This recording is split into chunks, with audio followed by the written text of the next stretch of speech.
જય હિન્દ. દરેક વિદ્યાર્થી મિત્રોનું તમારી જ યુટ્યુબ ચેનલમાં ફરીવાર હાર્દિક સ્વાગત કરું છું.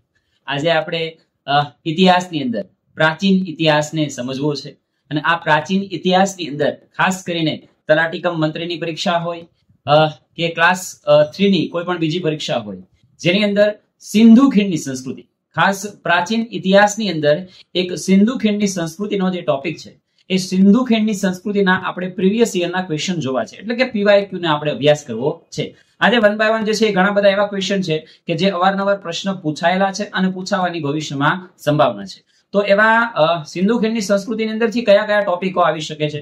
તો સિંધુ ખીણની સભ્યતાની વાત કરીએ તો એની ખાસ લાક્ષણિકતાઓ આવી શકે છે, સ્થળો પૂછાય છે, સમાજ પ્રત્યેની વાત પૂછાય છે, સાંસ્કૃતિક ઇતિહાસ છે, કળા છે, ધર્મ, સિંધુ ખીણની સંસ્કૃતિના અલગ અલગ સભ્યતા છે અને ગુજરાતની લેવલે જે છે એ સિંધુ ખીણની સંસ્કૃતિ શું કહેવા માંગે છે એના વિશેનો આજે આપણે સરસ મજાનો અભ્યાસ કરવો છે. તો ચાલો આપણે શરૂ કરીએ આજનો આપણો પ્રાચીન ઇતિહાસની અંદર સિંધુ ખીણની સંસ્કૃતિનો અભ્યાસ.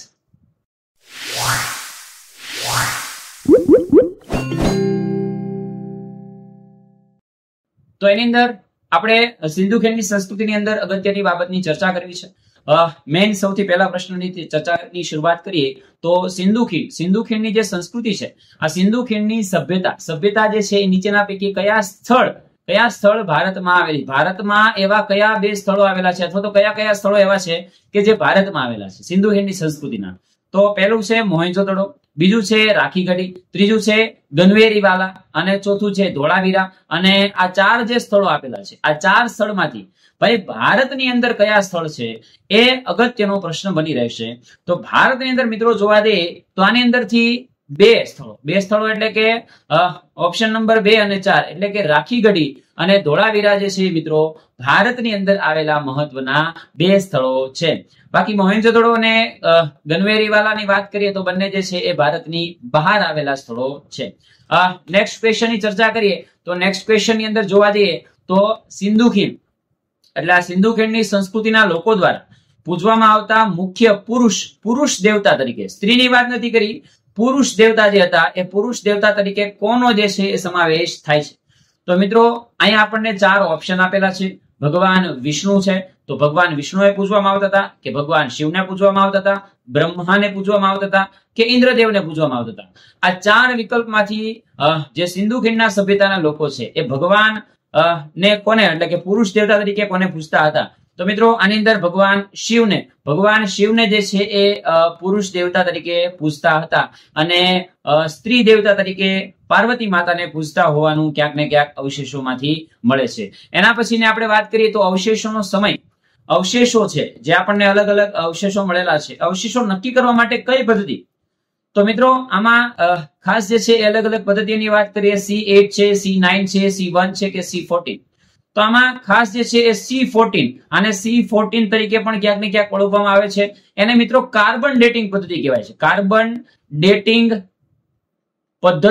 પદ્ધતિ તરીકે ઓળખવામાં આવે છે. ઘણીવાર જે છે એ કાર્બન ડેટિંગ પદ્ધતિ પણ ઓપ્શનમાં પૂછાઈ જાય તો મિત્રો આવડવું જોઈએ. મિત્રો સાથે સાથે જણાવી દઉં કે જો તમને આ વિડીયો ગમે તો લાઈક કરવાનું છે, શેર કરવાનું છે અને સબસ્ક્રાઇબ કરવાનું ભૂલવાનું નથી. ઘણી બધી મહેનત કરીને તમારી માટે પીપીટી બનાવું છું, ઘણા બધા એવા પ્રશ્નોને સોલ્વ કરું છું, ઘણા બધા એવા પેપરની અંદરથી ક્વેશ્ચન લઈને આવું છું.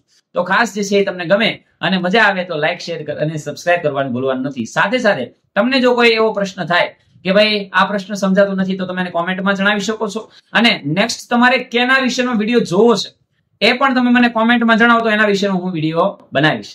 ચાલો નેક્સ્ટ એના પછીના ક્વેશ્ચનની વાત કરીએ તો આની અંદર જવાબ આવે છે સી, કાર્બન 14 પદ્ધતિ કહેવામાં આવે છે. એના પછીના ક્વેશ્ચનની વાત કરીએ તો સિંધુ ખીણની સભ્યતાની, આ જે સિંધુ ખીણની સભ્યતા છે, આ સિંધુ ખીણની સભ્યતાની સૌથી વિશિષ્ટ જે કલાકૃતિ મળેલી છે એ હડપ્પાના મુદ્રા ના કયા પથ્થરમાંથી, એટલે કે જે આ કલાકૃતિ મળેલી છે એ કયા પથ્થરના નામના પથ્થરની અંદરથી જે છે એ બનેલી છે? એટલે કે સિંધુ ખીણની સંસ્કૃતિની અંદર અલગ અલગ પથ્થરોમાંથી વિશિષ્ટ કલાકૃતિઓ મળેલી છે. આ વિશિષ્ટ કલાકૃતિઓ મળેલી છે એ શેની બનેલી છે? એટલે કે ચૂનાના પથ્થરની બનેલી છે, સ્ટ્રિએટાઇટની બનેલી છે, ટાવરટાઇટની બનેલી છે કે ક્વાર્ટઝાઇનની બનેલી છે? તો એમાંથી તમે જોવા જાઓ તો મિત્રો સ્ટ્રિએટાઇટ સ્ટીએટાઇટમાંથી જે છે એ બનેલી જોવા મળે છે. ત્યારની જે અલગ અલગ કલાકૃતિઓ મળેલી હતી એ આમાંથી બનેલી હતી. એના પછીના ક્વેશ્ચનની વાત કરીએ તો સિંધુ ખંડની સભ્યતાના વિશેના નીચેના પૈકી કયું વિધાન અથવા તો કયા વિધાનો સાચા છે, સત્ય છે? આપણે સાચું વિધાન શોધવાનું છે. તો સૌથી પહેલું હતું કે સોનું એ દુર્લભ અને કિંમતી હતું.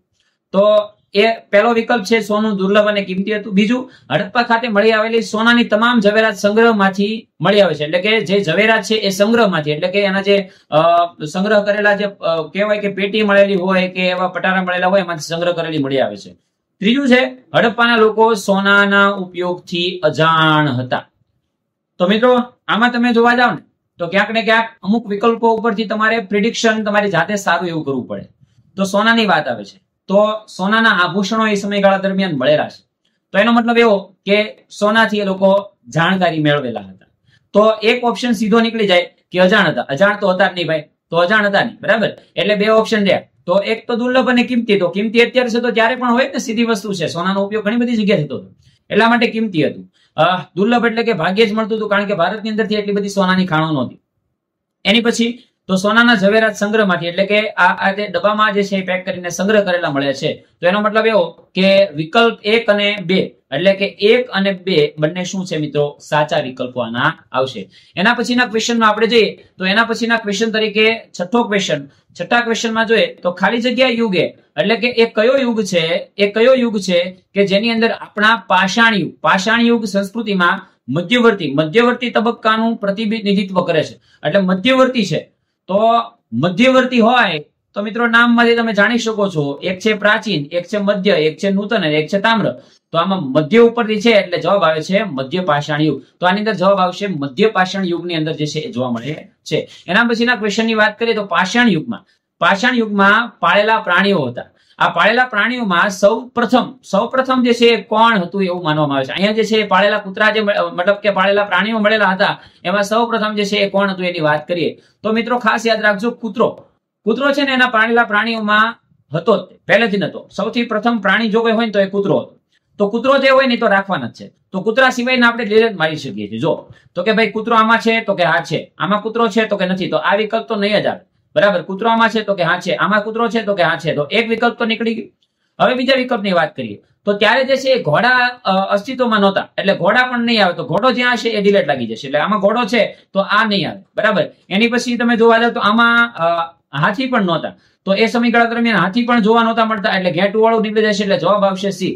આની અંદર તમે જોવા જાવ તો મિત્રો કૂતરો, ઘેટું અને બકરી આ 3 પ્રાણીઓ એવા હતા કે એ સમયગાળા દરમિયાન જે છે એ ક્યાંક ને ક્યાંક જોવા મળતા હતા. આના અવશેષો ક્યાંથી મળે છે? તો મિત્રો કૂતરું જે છે એનું વફાદાર પ્રાણી હતું અને ક્યાંક ને ક્યાંક જયારે દફનાવવામાં આવતા હતા તો એ વ્યક્તિને જે છે એ બકરી કે ઘેટું વાલું હોય તો એની સાથે જે છે એને દફનાવવામાં આવતું હતું, એટલા માટે એના પણ અવશેષો મળેલા છે. એના પછીના ક્વેશ્ચનની વાત કરીએ તો હડપ્પન સભ્યતાના દરમિયાન, જે હડપ્પાની સભ્યતા હતી એ દરમિયાન ખેડેલા ખેતર, એટલે કે ખેતરની અંદર ખેડવાના અવશેષો, પુરાવાઓ ક્યાંથી મળેલા છે? ખેતરની અંદર ખેડ્યું હોય ને એવા પુરાવાઓ મિત્રો મળેલા છે. તો ઓપ્શનમાં જોવા જઈએ તો ભાઈ લોથલ છે, કાલીબંગન છે, મોહેંજો-દડો છે કે ધોળાવીરા છે. તો દરેક જગ્યાએથી મિત્રો ખેતીના અવશેષો મળેલા નથી. તો ખેતીના અવશેષો ક્યાંથી મળેલા છે? તો એ યાદ રાખજો મિત્રો, કાલીબંગન જે સ્થળ મળેલું છે, કાલીબંગન સ્થળની અંદરથી જ તે માત્ર ને માત્ર ખેતીના પુરાવાઓ, ખેતી કરતા હોય એવા પુરાવાઓ મળેલા છે. એના પછીના પ્રશ્નની વાત કરીએ તો દાઢીવાળા માણસની પ્રતિમા, આ જે દાઢીવાળો પુરુષ મળેલો છે ને આપણને, આ દાઢીવાળો જે પુરુષ મળેલો છે એ માણસની પ્રતિમા કે જે મોહેંજો-દડો ખાતેથી મળી આવેલી છે. ક્યાંથી મળેલી છે એ પણ આપેલું છે. તો કે ભાઈ મોહેંજો-દડો માંથી મળેલો છે. કોણ મળેલું છે? તો કે દાઢીવાળો પુરુષ મળેલો છે. એ ખાતે મળે આવેલા તેની જે કૃતિ છે એ કૃતિની બનેલી છે. શેની બનેલી છે? તો એની કૃતિ જે છે એ મિત્રો ખાસ તમે જોવા જાવ તો સ્ટીએટાઇટની બનેલી જોવા મળે છે. શેની બનેલી જોવા મળે છે? સ્ટીએટાઇટની બનેલી છે. ટેરાકોટાની નથી, રાતો પથ્થરની પણ નથી, રાતનો પથ્થર પણ નથી. આમાં જોવા જાવ તો સ્ટીએટાઇટની જોવા મળે છે. એટલે કે જે મૂર્તિ મળી છે ને મિત્રો, આ મૂર્તિ ક્યાંક ને ક્યાંક સ્ટીએટાઇટ નામની જે છે એ આકૃતિમાંથી બનાવેલી હતી. એના પછીના પ્રશ્નની વાત કરીએ તો નીચેના પૈકી કયા સ્થળોએ પ્રારંભિક હડપ્પન તબક્કાના પુરાતત્વીય સ્થળો મળેલા છે? પ્રારંભિક એટલે શરૂઆતના જે હડપ્પીન સભ્યતાના તબક્કાના પુરાવા મળ્યા હોય છે એ ક્યાંથી મળ્યા છે? તો ઓપ્શનની વાત કરીએ તો પાદરી ગુજરાતમાંથી, કાલીબંગન રાજસ્થાન, ભીરરાણા હરિયાણા. તો આ અવશેષો ક્યાંથી મળ્યા છે એની આપણે વાત કરીએ મિત્રો, તો અવશેષો ક્યાંક ને ક્યાંક ત્રણેય જગ્યાએથી, એટલે 1, 2 ને 3, એટલે ઓપ્શન આવે છે ડી, એટલે કે ત્રણેય જગ્યાથી, એટલે કે પાદરી ગુજરાતમાં છે ત્યાંથી મળેલા છે, કાલીબંગન રાજસ્થાનમાં છે ત્યાંથી મળેલા છે, અને ભીમરાણા હરિયાણા છે ત્યાંથી પણ મળેલા છે. આ ત્રણેય સ્થળોએથી આપણને શેના, તો કે હડપ્પાના અવશેષો મિત્રો મળેલા છે. એને પછીના પ્રશ્નની વાત કરીએ તો સિંધુ સભ્યતાની એક મુદ્રા છે. એ મુદ્રાની અંદર પ્રાણીઓથી ઘેરાયેલા યોગીની છટામાં બેઠેલા એક નર દેવતાના આદિ રૂપ તરીકે કોને માનવામાં આવે છે? નર દેવતા અહીંયા કોણ આવશે મિત્રો? આપણે પહેલા જોઈ ગયા, કોને માનીએ છીએ ભાઈ? તો કે ભાઈ આપણને ખબર જ છે, ભગવાન મહાદેવ. એટલે મહાદેવ જે છે એ દેવોના દેવ મહાદેવને જે છે એ ભગવાન તરીકે માનતા હતા. તો અહીંયા જે છે એ ભગવાન શિવ જે છે એના આ ભગવાનના આદિ રૂપ તરીકે ઓળખવામાં આવે છે. આ ઓપ્શન મતલબ આવો પ્રશ્ન જે છે એ પહેલા પણ પૂછાઈ ગયેલો છે, એ પણ આપણે જોઈ ગયા. એના પછીના પ્રશ્નની વાત કરીએ તો બે યાદી આપેલી છે. એક યાદી આપેલી છે અને બીજી યાદી સાથે જોડો, અને આપેલા કોડની યોગ્ય ઉપયોગ કરીને આપણે જે છે જવાબ પસંદ કરવાનો છે. તો કોડ પ્રમાણે આપણે જોવા જઈએ તો હમણાં આની પહેલાના ઓપ્શનમાં પણ થોડી ઘણી વાત આપણને ખબર પડી ગઈ છે. તો સૌથી પહેલી આપણે વાત કરીએ લોથલ. તો લોથલની અંદર છે ને મિત્રો જહાજવાળો એટલે વહાણ માટેનો ધક્કો મળેલો છે. એ ખાસ અગત્યનું અવશેષ હતું. વહાણનો ધક્કો મળેલો છે, જહાજવાળો મળેલો છે. ક્યાંથી મળ્યો છે મિત્રો? લોથલમાંથી મળ્યો છે. કાલીબંગનની વાત કરીએ તો કાલીબંગનની અંદરથી હમણાં આપણે જોઈ ગયા ખેડેલું ખેતર મળેલું છે રાજસ્થાનમાંથી. પછી ધોળાવીરાની વાત કરીએ તો ધોળાવીરાની અંદરથી આપણને ખબર જ છે કે હડપ્પા લિપિના 10 મોટા કદના શું મળેલા છે? સાઇનબોર્ડ મળેલા છે. સાઇનબોર્ડ જે છે એ ક્યાંથી મળેલા છે? હડપ્પામાંથી મળેલા છે. એ આવેલું છે ક્યાં? ધોળાવીરા ક્યાં આવ્યું છે મિત્રો? તો ધોળાવીરા વાત કરીએ કચ્છની અંદર આવેલું છે. ત્યારબાદ બાણાવલીની વાત કરીએ તો અહીંયાથી આપણને હળના અવશેષો મળેલા છે. ટેરાકોટાની પ્રતિકૃતિ પણ મળેલી છે. એના ઉપરથી જ આપણે નક્કી કરી શક્યા કે ત્યાં ક્યાંક ને ક્યાંક જે છે એ ખેતી કરતા હશે. જવાબની વાત કરીએ તો જવાબમાં ઓપ્શન બી ની અંદર જોવા જઈએ તો A એટલે 2 એટલે કે અહીંયા જહાજવાળો આવશે, B1 એટલે કે ખેડેલું ખેતર, C4 એટલે કે બાણાવળી હળ, અને D3 એટલે કે ધોળાવીરા ક્યાં આવેલું છે? હડપ્પાના સિંધુ ખીણની સંસ્કૃતિના 10 એવા મોટા કદના ચિહ્ન મળેલા છે. એના પછીના પ્રશ્નની વાત કરીએ તો ખાલી જગ્યા સ્થળ છે ત્યાંથી ઘાઘર નામના સુકાઈ ગયેલા નાળા, એટલે કે ઘાઘર નામની નદી હતી. આ નદી જે છે એ સુકાઈ જાય છે. એના નાળું જે હતું એ નાળાના કિનારે હતું, જે સિંધુ સંસ્કૃતિનું પૂર્વકાલીન સ્થળ હતું. એ કઈ જગ્યાએ, એ સ્થળ કયું? તો મિત્રો આમાં 4 ઓપ્શન છે કે ચાહુંદડો ત્યાં હતું, કાલીબંગન ત્યાં હતું, લોથલ હતું કે હડપ્પા હતું. તો મિત્રો આના જવાબની વાત કરીએ તો કાલીબંગન ક્યાંક ને ક્યાંક તમે જોવા જાઓ તો કાલીબંગન ઘાઘર નદીના કિનારે જોવા મળે છે, અને એના નદી નાળા જે છે અત્યારે સુકાઈ ગયેલા જોવા મળે છે. એના પછીના પ્રશ્નની વાત કરીએ તો સિંધુ પ્રદેશમાં સિંધ પ્રદેશમાં ઉત્ખનન એટલે કે જયારે ખોદકામ કરવામાં આવતું હતું, તો ઉત્ખનન પ્રદેશમાં એટલે કે ખોદકામ દરમિયાન કરીને મોહેન્જો-દડોની શોધ કોણે કરી? આ મોહેન્જો-દડો શોધ્યું કોણે? ખરેખર ઉત્ખનન કરીને ખોદકામ કર્યું તો શોધ્યું કોણે? એની વાત કરીએ મિત્રો તો જવાબની અંદર આવશે આર.ડી. બેનર્જી નામના વ્યક્તિ હતા. એમણે આ સિંધુ ખીણની અંદર મોહેન્જો-દડોની જે છે મિત્રો ઉત્ખનન કરીને શોધ કરેલી છે, જે ક્યાંથી મળેલું છે? સિંધ પ્રદેશમાંથી મળ્યું છે એવું કહેવામાં આવે છે. એના પછીના આજના લાસ્ટ ક્વેશ્ચનની વાત કરીએ તો હડપ્પાના રાજગઢમાં સૌથી ઊંચી ઇમારત કઈ હતી? એટલે કે આ ઓપ્શનની અંદર તમે જોવા જાવ તો 4 ઓપ્શન આપેલા છે. એની પહેલા મિત્રો આજે આપણે 15 ક્વેશ્ચનને બહુ વ્યવસ્થિત રીતે થોડુંક મેં સ્પીડમાં લીધું છે, કારણ કે મારો ટાર્ગેટ આજે એવો હતો કે મેક્સિમમ પ્રશ્નો હું તમને કવર કરાવું, જેથી કરીને તમે એક 10 થી 15 મિનિટનો સમય આપો છો તો તમારે કઈક એવું પ્રોડક્ટિવિટી લઈને જાઓ, એવા 15 ક્વેશ્ચન એવા લઈને જાઓ કે જે તમને પૂછાય એટલે તમને એ પ્રશ્નનો જવાબ આવડતો હોવો જોઈએ. તો એવા પ્રયત્ન સાથે આજે આપણે 15 ક્વેશ્ચન લીધા છે. થોડુંક ઝડપથી લીધું છે, મને પણ ઝડપથી લાગે છે. જો તમને પણ ઝડપથી લાગતું હોય તો તમે મને કોમેન્ટ કરજો, તો હું નેક્સ્ટ લેક્ચરમાં જ્યારે હું તમને સમજાવું તો થોડુંક ડિસ્ક્રિપ્શન પણ સમજાવી શકું. પરંતુ ડિસ્ક્રિપ્શનમાં ન જતા મેં ફટાફટ આજે લીધું છે. જો તમને એવી ઈચ્છા હોય કે તમને ડિસ્ક્રિપ્શન પણ સમજવું છે, કે પ્રશ્ન સાહેબ ભલે 5 જ કવર થાય પણ અમને તમે ડિસ્ક્રિપ્શન સમજાવો, તો હું તમને ડિસ્ક્રિપ્શન જે છે એ વ્યવસ્થિત સમજાવીશ. બરાબર? તો આગળના પ્રશ્નના જવાબ તરફ જઈએ તો આનો જવાબ જે છે એ આવે છે અનાજનો કોઠાર એટલે કે એ સમયગાળા દરમિયાન જે છે અનાજની મોટી મોટી કોઠીઓ હતી. આ મોટી કોઠીઓ હતી ને મિત્રો, એ રાજગઢમાં સૌથી ઊંચી ઇમારત તરીકેનું કાર્ય કરતી હતી. એ 2-3 માળની કોઠીઓ હોય એ અને અંદર અનાજ ભરેલું હોય. તો આજના વિડીયોની અંદર આપણે જે આપણા અગત્યના પોઈન્ટ કહી શકાય એવા સિંધુ ખીણની સંસ્કૃતિ, આ સિંધુ ખીણની સંસ્કૃતિની અંદર પ્રાચીન ઇતિહાસના પોઈન્ટની અંદર આપણે 15 ક્વેશ્ચન એવા જોયા છે કે જે એક્ઝામની અંદર પૂછાયેલા છે અને 100% કહું છું કે પૂછાવાની સંભાવના છે. એ પ્રશ્નોને આપણે વ્યવસ્થિત રીતે સમજ્યા છીએ. મળીએ નેક્સ્ટ લેક્ચરમાં. ત્યાં સુધી દરેક વિદ્યાર્થી મિત્રોને આવજો. Have a nice day.